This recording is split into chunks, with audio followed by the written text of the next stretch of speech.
Eh bien donc, quelle histoire? Quelle histoire autour de cet informateur dont différents médias, parmi lesquels Vice Report lui-même et d'autres encore, ont rapporté une situation terrible.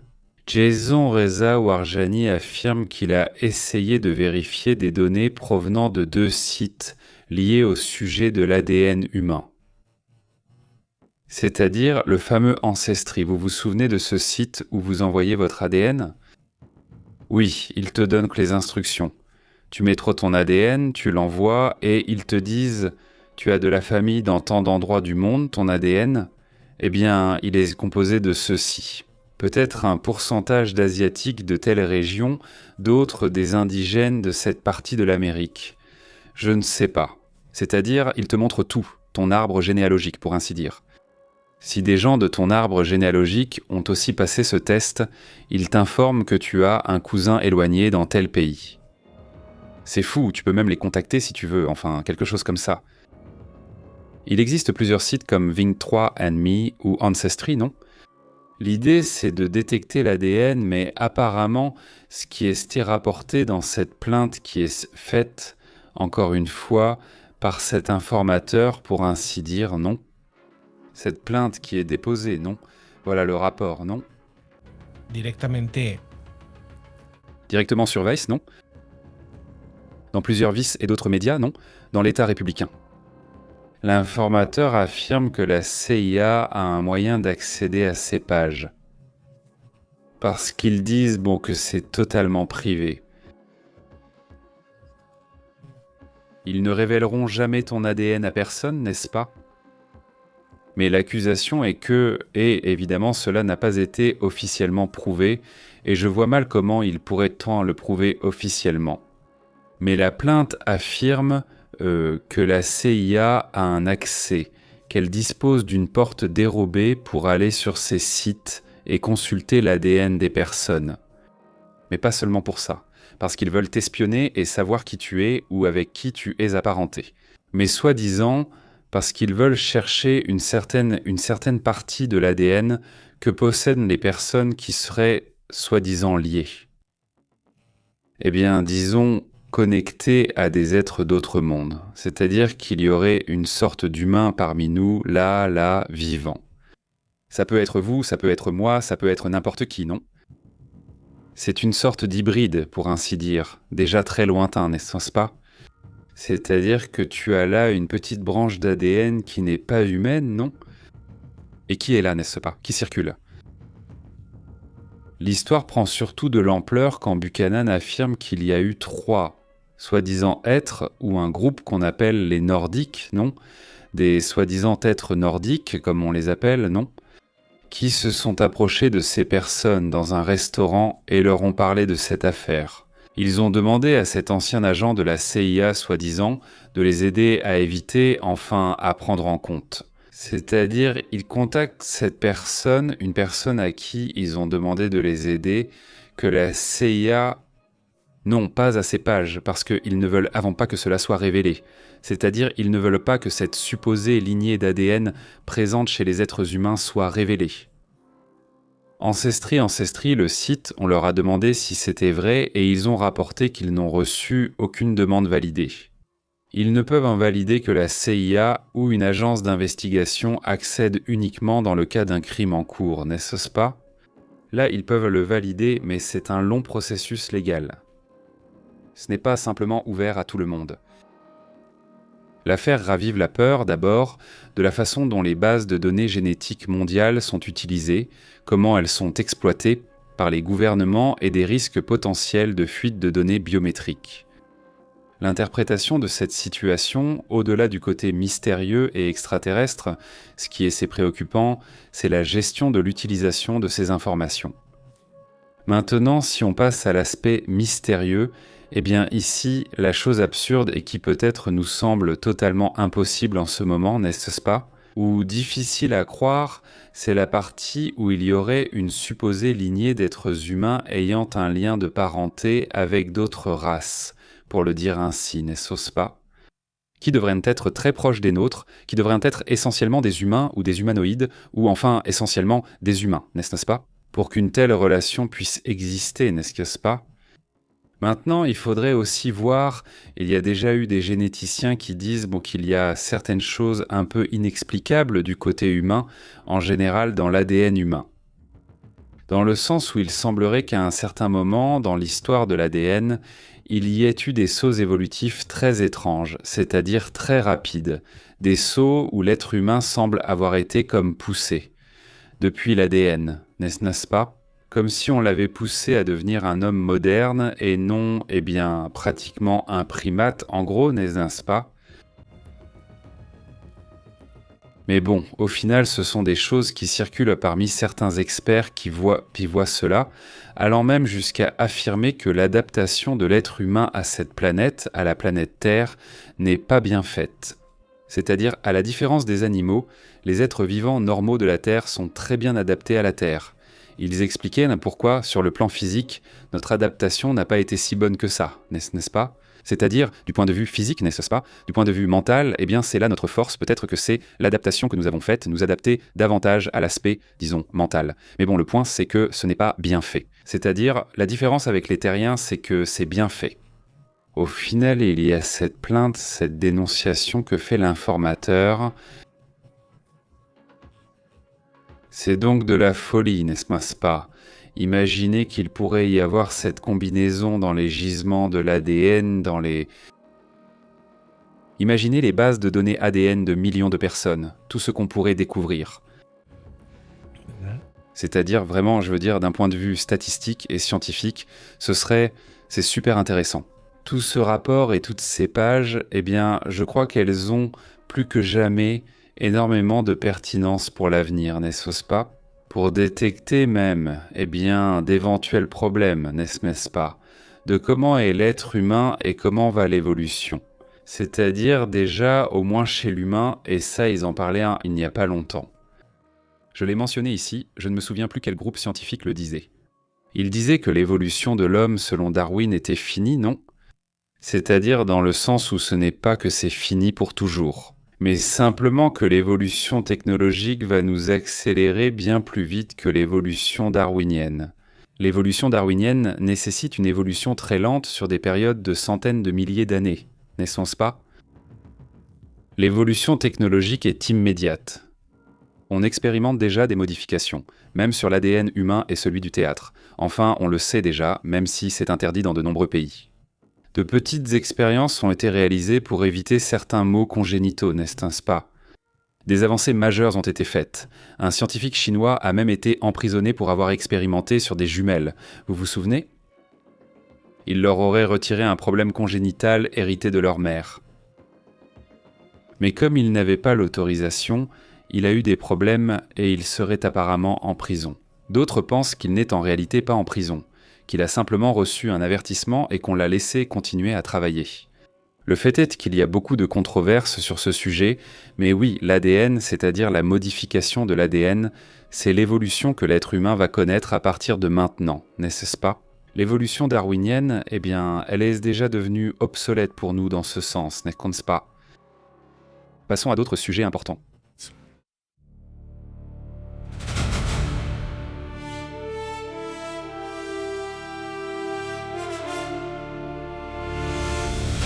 Remarquez que le FBI est en train de perquisitionner une usine. Vous vous souvenez de ce gros problème qu'il y a eu dans une usine du groupe Aerospace Garden ? Vous vous souvenez ?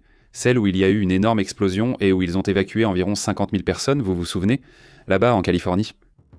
On a suivi toute cette histoire. Vous vous souvenez ? Ça arrive. Maintenant, une enquête. Et une enquête qui, d'après ce qu'on dit, va être très vaste, c'est-à-dire une enquête très poussée qu'ils vont mener en ce moment. Pourquoi ? Imaginez le risque encouru par la population. Devoir évacuer 50 000 personnes, ce n'est pas rien. Ils pourraient peut-être, je ne sais pas, penser. Ça pourrait être un sabotage. Enfin, qu'est-ce qui se passe ? L'intervention fédérale, c'est-à-dire du FBI, a eu lieu dans une installation de Garden Group, dans le comté d'Orange. Dans le cadre de l'affaire qui reste évidemment ouverte à cause de la surchauffe du méthacrylate de méthyle. Cela s'est produit le 21 mai, nous en avons parlé ici avec vous. Et nous avons suivi toute cette situation, comment elle s'est développée et comment l'énorme problème a pris de l'ampleur, n'est-ce pas ? Vous vous souvenez de ça ? C'était vraiment impressionnant. Il y a eu des évacuations, il y a eu tout ça. Des évacuations de 2 jours environ. Oui, c'était impressionnant, non? C'est cette zone. Heureusement, ça n'a pas explosé. Le problème, c'est qu'il y avait une surchauffe interne. Si ça avait explosé, ça aurait été terrible, non? Terrible.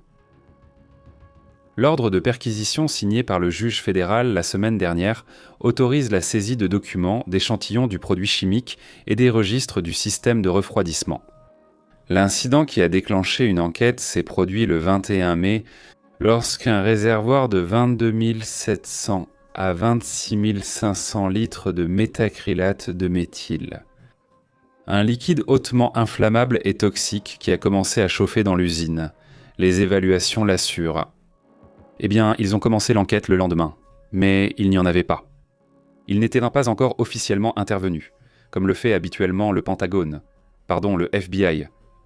Lorsqu'il y a un problème de ce niveau, c'est un très gros problème, n'est-ce pas? Alors faites attention à ce que fait le FBI. J'espère que l'information sera rendue publique, mais j'en doute beaucoup, n'est-ce pas? Mais en attendant, laissez-moi vous montrer l'image suivante. Regardez ça. Être fermé. Ça ne se passe que depuis 3 heures du matin. Voici le pont de Crimée qui est fermé depuis 8 heures. Le pont de Crimée, pour une raison étrange, est fermé depuis 8 heures. Ils pensent que quelque chose se passe aussi là-bas. On commence à voir la Russie de plus en plus déconnectée de la Crimée. Et c'est ça. Eh bien, au final, c'est un mouvement militaire très important, parce que cela montre même une volonté de récupérer le territoire occupé depuis longtemps. Aussi, en ce moment, un haut fonctionnaire israélien serait furieux à cause de l'accord émergent entre Trump et l'Iran. Il dit que ce n'est pas bon. Il dit que ce n'est pas un bon accord, c'est mauvais pour nous et cela nuit à nos intérêts. D'après ce qui est rapporté d'Israël, un haut fonctionnaire d'Israël ou un haut fonctionnaire israélien n'est pas d'accord, les Iraniens ne sont pas d'accord, les Israéliens ne sont pas d'accord, je crois que le seul qui veut cet accord, c'est Aragachi d'Iran. Et Trump des États-Unis, n'est-ce pas? Parce que le groupe, disons, du guide suprême ne veut pas de l'accord, les Israéliens non plus ne le veulent pas. Les Israéliens disent que ce n'est pas un bon accord, que c'est mauvais pour nous et que cela nuit aux intérêts israéliens. Israël ne peut pas influencer le processus. Notre voix n'est pas entendue et il l'appelle l'accord de la Coupe du Monde, le 250e anniversaire des États-Unis, le 80e anniversaire de Trump, c'est ainsi qu'il l'appelle, avec tout ce nom-là. C'est-à-dire comme s'il disait que l'accord est pour la Coupe du Monde, pour la célébration du 250e anniversaire des États-Unis et pour le 80e anniversaire de Donald Trump. Voilà, c'est ça l'accord. Ils disent mais que cela est rapporté par Gene News, qui est un média israélien. Les Israéliens disent qu'ils ne sont pas d'accord, qu'ils n'aiment pas l'accord et qu'en plus, ils n'ont même pas été pris en compte. N'est-ce pas? Imaginez-vous cela. Donc évidemment, cela a dépassé les attentes en pensant aux alliances que les États-Unis ont eues avec Israël. Il est frappant que non. Un accord ne soit pas trouvé entre eux, n'est-ce pas? Qu'est-ce que cela veut dire? Eh bien, peut-être que Donald Trump veut conclure l'accord, peut-être par une certaine forme de désespoir, n'est-ce pas? De la Coupe du Monde, tout ce que tu veux, mais non parce que les États-Unis insistent pour que l'accord soit conclu demain. Bon, il ne reste plus que 2, 13, 14 heures avant que l'accord soit conclu. Le Pakistan affirme que l'accord sera conclu. Une partie de l'Iran approuve, l'autre non. La situation actuelle est très intéressante. La réaction d'Israël aussi attire mon attention. Regardez ce qui se passe sur cette image. Voyons si on peut la mettre ici. D'après les rapports, la Chine exploite environ 1000 fermes industrielles de sauterelles qui produisent une masse de centaines de millions d'insectes chaque année. À l'intérieur de ces serres, ces sauterelles sont élevées et récoltées en 35 jours pour des encas-frits, des poudres de protéines commerciales, de la nourriture pour animaux et des remèdes traditionnels pour la peau. Cette montée en puissance agressive de l'élevage d'insectes se développe rapidement dans les provinces rurales pour répondre aux besoins de la fabrication commerciale et de l'approvisionnement agricole. Donc, c'est déjà un business, mais la production d'insectes, c'est vraiment un gros business. Regardez comme c'est intéressant ce qui se passe dans ce secteur-là, disons, pas le secteur avicole, ni l'élevage, ni l'agriculture. Comment on appelle celui des insectes? Si quelqu'un peut m'aider avec ça, non? Insecticole? Insecticulteur? Comment on l'appelle, non? Il faudrait que ceux qui s'y connaissent dans ces domaines nous donnent un coup de main. Il y a aussi d'autres sujets qui attirent mon attention, comme celui-ci. Regardez l'image suivante.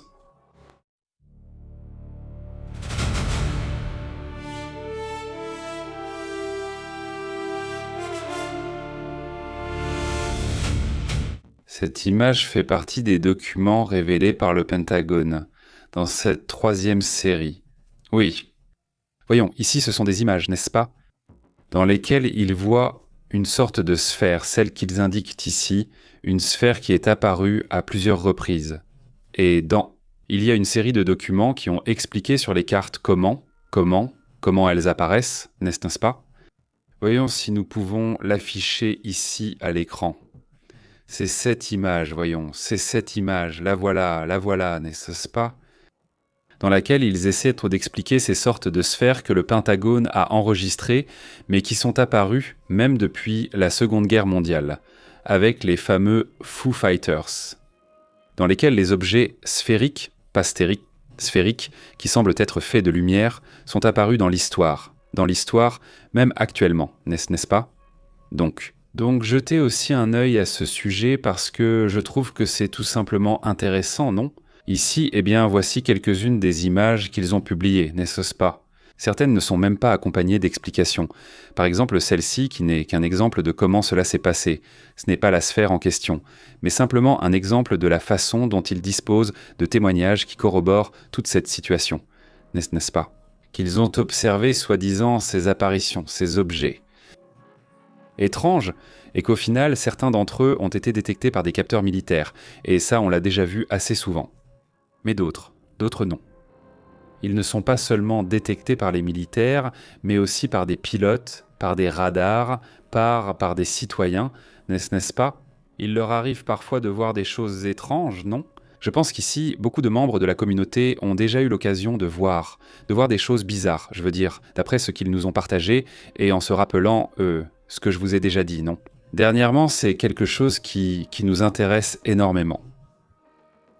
Il y a un espace pour vous ici, si vous souhaitez partager, si vous voulez, laissez de vive voix un signalement, une information, une situation, faites-le en toute confiance. Voilà le télégramme, laissez-nous votre avis, laissez votre commentaire sur une situation, et nous serons ravis de l'écouter ici, n'est-ce pas?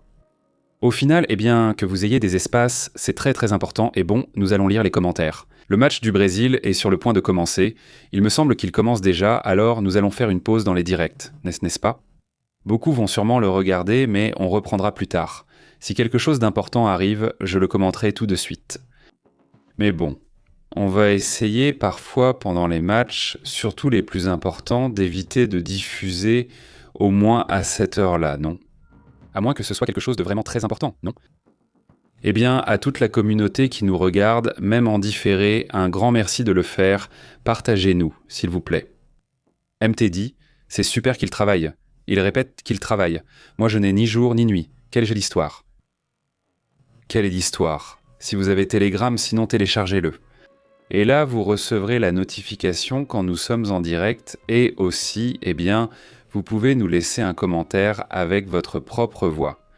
Passons donc aux commentaires. Celui-ci dit... D'accord, toujours en direct, il die. Entomologiste, mais c'est celui qui étudie les insectes, mais moi je parle de celui qui les produit ou qui les élève pour la consommation, c'est-à-dire comme l'agriculteur, n'est-ce pas? Parce que ce serait comme celui qui produit, mais pour la consommation, comment l'appellerait-on? Pas tellement celui qui les étudie comme le ferait un biologiste ou un n'est-ce pas? Comment l'appellerait-on? Je ne sais pas, n'est-ce pas? Mais je demande pour voir si ça existe, je suppose que le terme existe, n'est-ce pas? Je suppose que le terme existe, mais, ou peut-être pas, parce que je dis aussi combien de fermes d'insectes y a-t-il? Je ne pense pas qu'il y en ait beaucoup en ce moment. Je veux dire, en Chine, il y en a déjà, ils sont 1000, disent-ils, ce qui n'est pas beaucoup pour la Chine, donc je dis, ce n'est pas tant que ça non plus, n'est-ce pas? Enfin, bon, je continue à lire les commentaires. Francisco Arce dit, comment vas-tu? Salut. Salutations. Miguel, comment vas-tu? Quoi de neuf, salutations. Qui d'autre est là? Astro, salut. Il dit qu'il doit penser que ses rêves veulent bombarder l'uranium. Ce serait un désastre pour tous les pays voisins.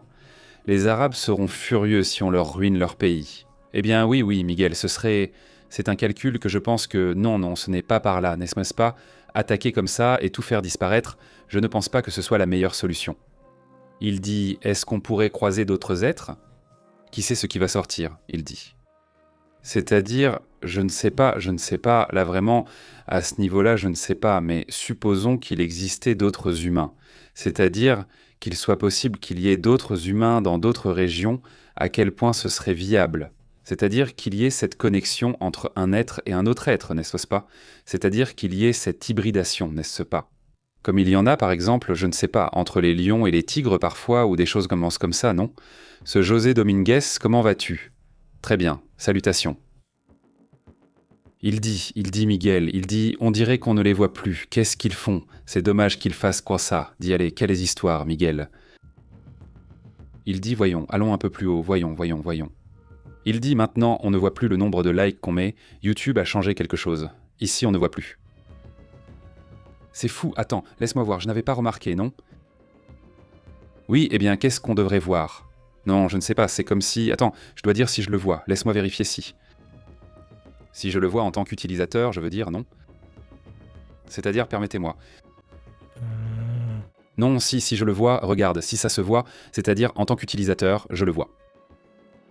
Il y en a 36 likes, eh bien, il en manque, non? Je crois, salutations. Il dit, enfin, comment ça va? Gabriel dit, on ne les voit pas. Toi non plus, tu ne le vois pas, Gabriel, c'est fou. Il dit que ceux qui écrivent abeilles sont des apiculteurs. Mais s'ils écrivent insectes, en général, je ne sais pas. Apiculteur, ce serait pour les abeilles. Attends, laisse-moi, je vais vérifier ici, d'accord? Voyons voir. Apicultores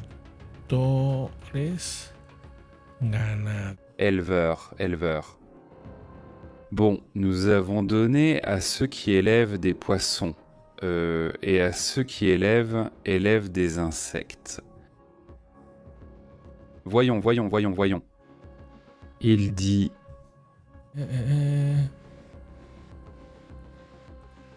Éleveur de jeunes, insectes, connus sous le nom de... Quels insectes sont-ce? Voilà, regarde, voilà. Mini-élevage. Oh non, je ne crois pas qu'on les appelle comme ça, non? Si. Ça sonne vraiment bizarre. Voyons, laisse-moi vérifier, je vais chercher comme ça, mini-élevage. Ça sonne bizarre, non? Qu'est-ce que c'est? Je vais voir. Qu'est-ce que c'est? Mini-élevage. Non, ce terme n'existe pas. Tu vois, les idées te poussent à inventer, mais il ne faut pas s'y fier. Si je demande à une IA, elle inventera un terme, mais non, ce sujet n'existe pas. Je vais demander à une autre IA, voyons. Je vais demander à cet AGPT, voyons ce qu'il me dit. Voyons. Il existe l'élevage, l'agriculture, l'apiculture, mais comment appelle-t-on l'élevage d'insectes pour la consommation? Voyons, il devient sympa. Entomoculture, élevage et gestion d'insectes à des fins alimentaires, industrielles et scientifiques. Entomoculture. Entomoculture, maintenant je vais vérifier de mon côté. Non, il faut que tu vérifies ailleurs, parce que sinon si tu fais juste confiance comme ça, non. Il dit, bon voyons, l'entomoculture est un élevage, une production et un maintien d'insectes de manière contrôlée et à grande échelle. Voilà, parfait. Dans la métropole de Monterrey, cette pratique, l'entomoculture, est devenue très importante. Ça par contre, je ne m'y attendais pas, tu vois. Et ici, on trouve même des exemples comme des larves, enfin, beaucoup de choses. Dice... Non. Et ils appellent aussi ça mini-élevage. Ils l'appellent aussi mini-élevage aussi. Non, j'ai trouvé le terme ailleurs aussi, oui. Mais bon, je préfère le terme entomoculture, non? Celui-là, c'est comme s'il sonnait plus logique, n'est-ce pas? Donc, et puis, il y a l'entomophagie, qui est l'acte de consommer des insectes comme aliments. Insecticulture aussi, c'est un terme courant, mais aussi utilisé. Il est dit que c'est moins courant, mais il est aussi utilisé pour désigner la production. Aussi, l'insectoculture, c'est aussi très facile à dire entomoculture ou insectoculture. C'est aussi correct. Il dit protéines d'insectes, en expliquant tout cela. Élevage vache. Aviculture, bon, élevage, vaches et chèvres et tout ça, non? Aviculture, donc les oiseaux. Apiculture, les abeilles. Aquaculture, les poissons. Entomoculture, donc les insectes. Alienculture, dans des salles. Je ne sais pas. Bon, continue. Quoi d'autre? Le lycée, des nouvelles? Ça va, Miguel? Il dit pour ne pas partir du mariage. Que des entomoculteurs. Et c'est intéressant. Qu'est-ce que tu... Enfin, comment? Oui, c'est très intéressant, mon frère. En tant qu'entreprise, je pense que cela a de l'avenir. Il n'est même pas nécessaire que ce soit des biscuits aux insectes, cela peut aussi concerner la nourriture animale, par exemple. Vichiculture, celui-là me plaît davantage. C'est mieux, Michel, on va le déclarer officiellement ici. La vichiculture. Oui, voilà, comme ça. Il dit on envoie des salutations, Miguel, le lycée. Il dit Nyarotep, il dit Nyarotep. Il dit, par exemple, ceux qui écrivent abeilles sont des apiculteurs. Bon, oui, je l'avais déjà lu. Oui, très bien. D'accord, bon, eh bien, allons-y. Allons-y, dans un petit moment, nous reviendrons avec les informations. Partagez, mettez un like, donnez-nous un coup de main avec ça. Partagez, mettez un like. Nous sommes là, j'ai l'info. Pépé, mon ami, parle des vers de Maguet. Oui, bon. Et ça, c'est quoi le délire? Pourquoi? Je veux dire, ça se mange, les vers de Maguet. Ou bien on les met juste dans les boissons, comme au fond. C'est quoi l'idée? Je ne sais pas, je vais enquêter, mais oui. Oui, ce sont des questions que je me pose parfois, à quoi ça sert. Et puis après, j'oublie de vérifier. Je vais vérifier ça plus tard. Francisco Garza dit que les escamoles sont chers et très énergétiques. Oui. J'en ai entendu parler, mais pas goûté les escamoles, du moins à ma connaissance. Ce sont comme des petites vers, non? Voyons, les escamoles. Ce ne sont pas les escamoles. Les escamoles. Ce ne sont pas ceux qui sont comme des chapulines ou des grillons ou quelque chose comme ça, non? Ça, c'est autre chose. Moi, je les ai déjà goûtés. Ce sont des larves de fourmis. Regarde. Les escamoles sont des larves de fourmis Guijera. Le Montupum picoloratum. Très apprécié au Mexique depuis l'époque préhispanique, lorsque les saisons faisaient partie de l'alimentation quotidienne des habitants de la Mésoamérique. Voilà, les escamoles. Franchement, je crois que non, je dois encore essayer, je ne les ai pas goûtés. Je pense qu'il est difficile d'en trouver ici. S'il y a un restaurant qui en propose, ce doit être très cher. Ou cher, vous savez quoi? C'est-à-dire, oui, imaginez-vous. Le plat ressemble à ça, pour les amis qui nous regardent depuis d'autres pays, parce que moi, honnêtement, je ne l'ai pas goûté. Ce n'est pas vraiment courant, disons, non, pas celui-ci. Voilà, regarde, ce serait ce plat. Ce sont les larves de cette fourmi, précisément, n'est-ce pas? Que sont les escamoles? C'est la question posée ici, non? Voilà. Je veux dire, si tu veux savoir si j'en goûterai, oui, pourquoi pas? Oui, je les goûterai, non? Enfin, voilà. Qu'est-ce que l'escamole? C'est écrit là. Caviar au Mexique, c'est ce qu'ils mettent là. Eh bien oui, c'est comme le caviar mexicain, on va dire, non? Ou c'est comme le caviar mexicain, en gros. Excellent, d'accord? Il est écrit qu'il y a une fourmi en Afrique qui vaut chacune environ 200 €. Parce qu'elle est très difficile à élever. Pourquoi? C'est fou. Salut Miguel. Excellent. Eh bien bon, on continue à discuter. Profitez de votre week-end et de la soirée où nous discutons avec toute la communauté. Merci beaucoup de nous avoir accompagnés. On se voit plus tard. À bientôt.